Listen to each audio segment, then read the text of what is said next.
Olá, senhoras e senhores, meu nome é Felipe Ferreira e estes são os destaques do Giro de Notícias número 23. Carros autônomos levam serviços essenciais a áreas remotas. Noruega torna-se exemplo mundial de eletromobilidade. Estudos mostram que a ampliação de ruas pode piorar congestionamentos e bicicletas estão em falta no mercado brasileiro. Antes de começarmos, aqui vai um agradecimento especial à Peugeot e à Citroën por acreditarem no nosso projeto e patrocinarem este quadro, que é o lugar certo para você que curte ou trabalha com mobilidade se manter muito bem informado. Agora sim, vamos lá!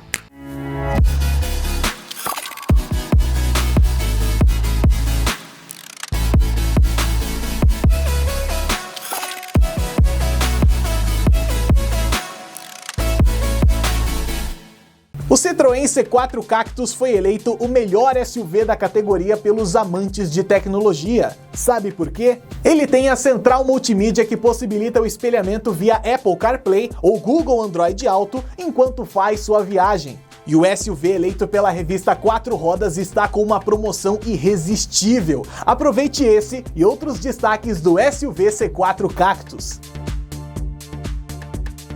A comunidade Moving On, com 250 organizações de 60 países, chamou a atenção para um aspecto pouco debatido sobre o carro autônomo. Esse tipo de automóvel poderá eliminar milhões de postos de trabalhos de motoristas, entre outros empregos relacionados ao transporte. Por isso, para a organização, é necessário pensar também em como a tecnologia pode atenuar a exclusão digital, além de expandir as oportunidades para os que estão à margem da atividade econômica. Os pesquisadores discutem a possibilidade de o carro autônomo ser um instrumento eficiente para promover o desenvolvimento de regiões remotas com dificuldade de acesso. Isso inclui áreas rurais que podem se beneficiar com soluções baratas e de baixo carbono para se locomover, encontrar trabalho e promover o crescimento de comunidades. Para os especialistas, isso pode ser alcançado com o uso da tecnologia de direção autônoma em ônibus elétricos compartilhados, que combine elementos sob demanda de sinalização a elementos de transporte público tradicional de rotas e horários. Yann Arnoux, responsável pelo Comitê de Veículos Autônomos para o Moving On, afirma que se um país como a França, com grandes áreas escassamente povoadas, conseguir fazer isso direito,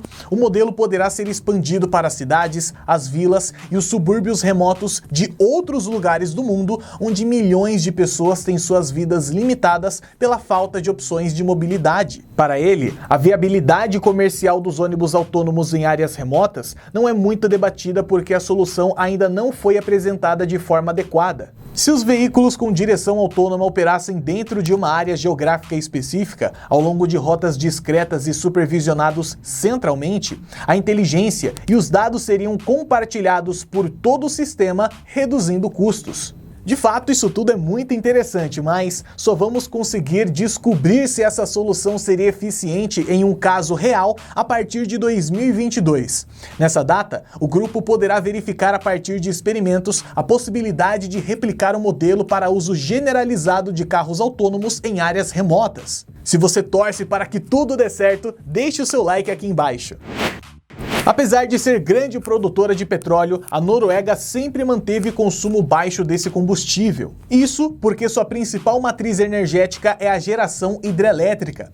O país também lidera a produção desse tipo de energia na Europa e é o 6º do mundo. Essa vocação elétrica motivou o país a desenvolver ações de incentivo ao carro elétrico já no início dos anos 90, um assunto que só agora, 30 anos depois, começa a ganhar forma no Brasil. Como resultado, no ano passado, pela primeira vez, as vendas de carros elétricos superaram a de veículos convencionais. Com isso, a Noruega foi o primeiro país do mundo a atingir esse feito. Em 2020, 54,4% dos veículos vendidos por lá foram elétricos. Porém, as metas ambiciosas não param por aí. A Noruega projeta que, já em 2025, todos os automóveis vendidos ao consumidor sejam elétricos. O país alcançou essa situação graças a uma política pública muito bem planejada, com isenção de impostos de importação desde 1990, taxa rodoviária anual reduzida desde 1996, isenção de pedágio desde 97, estacionamento municipal gratuito desde 99, 50% de desconto no imposto sobre veículos empresariais desde os anos 2000, permissão para rodar nas faixas de ônibus desde 2005, e desconto de 25% no imposto sobre valor agregado. Apesar de tantas conquistas, a Noruega tem objetivos ainda mais ousados para os próximos anos. Segundo a Innovation Norway, agência de comércio e inovação do governo da Noruega no Rio de Janeiro, uma das metas é reduzir o total de suas emissões em 40% até 2030. Para isso, existem projetos não só de carros elétricos, mas também de aviões e navios. Em 2026, o país quer possuir os primeiros voos elétricos e dar início a rotas comerciais em 2030. Já no setor marítimo, planeja atingir zero emissões em 2050. Lá, a infraestrutura de recarga acompanha com agilidade o aumento da frota de elétricos que roda pela Noruega. Em 2005, eram menos de 5 mil pontos de recarga. No final do ano passado, já passavam de 15 mil, dando mais segurança aos usuários. Mas e você? Quais dessas medidas acha que poderiam ser adotadas aqui para impulsionar a mobilidade elétrica? Comente a sua opinião aqui embaixo. Aliás, aproveitando, tá curtindo o vídeo de hoje? Se sim, deixe o seu like aqui embaixo, se inscreva no canal e ative o sininho de notificações. Afinal, assim você ajuda muito o nosso trabalho a continuar e ainda permanece muito bem informado sobre tudo o que acontece no universo da mobilidade.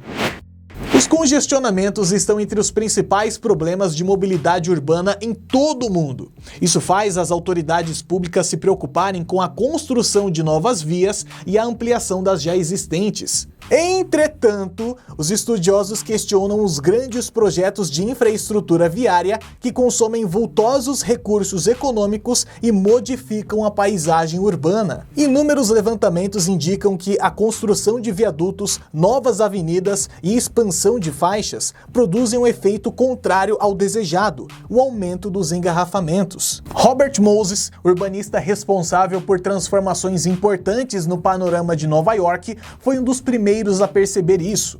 Em 1939, Moses construiu uma série de vias que mudaram o cenário da mobilidade nova-iorquina. Porém, 3 anos depois, ele mesmo concluiu que a nova infraestrutura viária gerou mais problemas de trânsito do que os já existentes. Phil Goodwin, professor de política de transporte na Universidade de West of England, também observou o mesmo fenômeno. Ele cunhou o termo tráfego induzido, a partir de dados de autoridades britânicas. O estudioso concluiu que a facilidade gerada pelas novas ruas estimula mais o uso do automóvel, aumentando naturalmente o trânsito até saturá-lo. Dessa forma, novos investimentos seriam necessários para expandir a infraestrutura, estimulando e causando um ciclo vicioso sem fim. Os efeitos adversos da ampliação da infraestrutura viária nos congestionamentos também foram sentidos no Brasil. O caso mais evidente foi a construção da terceira via da Marginal Tietê em São Paulo, em 2010, que prometia mais fluidez no trânsito. A obra custou R$1,5 bilhão e teve efeito positivo apenas durante os 3 primeiros anos após a inauguração.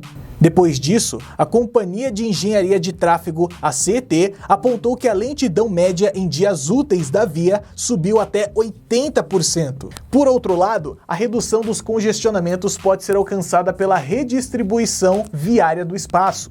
O fenômeno, conhecido como evaporação do tráfego, também foi descoberto pelo professor Goodwin.